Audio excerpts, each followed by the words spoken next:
Voyons à présent la méthode des moindres carrés, qui est une méthode d'ajustement qui consiste à calculer l'équation de la droite qui minimise les écarts à la moyenne.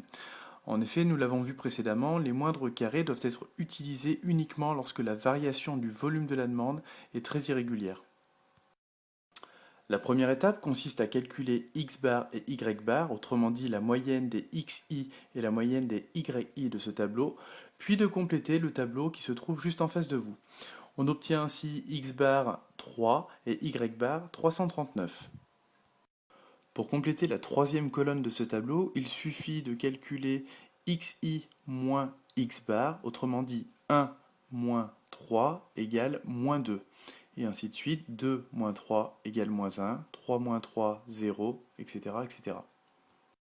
Pour compléter la quatrième colonne de ce tableau, il suffit cette fois-ci de calculer yi moins y bar, autrement dit 285 moins 339 égale moins 54, 330 moins 339 égale moins 9, etc.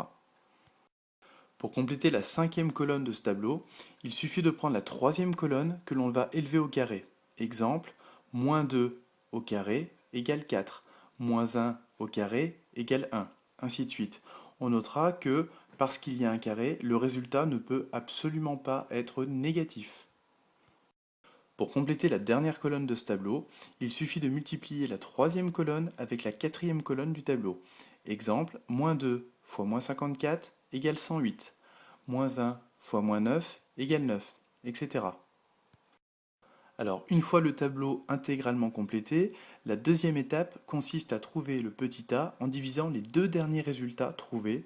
Dans le cas présent, 255 divisé par 10 égale 25,5. A est donc égal à 25,5. Dans l'étape 3, il s'agit de trouver petit b grâce à la formule y bar égale ax bar plus b. Donc y bar c'est égal à 339, a nous l'avons trouvé juste avant, donc 25,5, x bar qui est égal à 3, et donc petit b que l'on va chercher. En effectuant le calcul, on obtient donc petit b égale 262,5.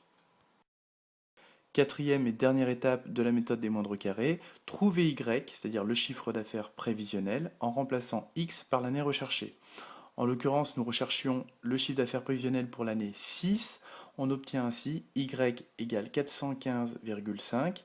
Ne pas oublier, comme pour la méthode de Meyer, la phrase de conclusion. Le chiffre d'affaires prévisionnel pour la sixième année est estimé à 415 500 euros.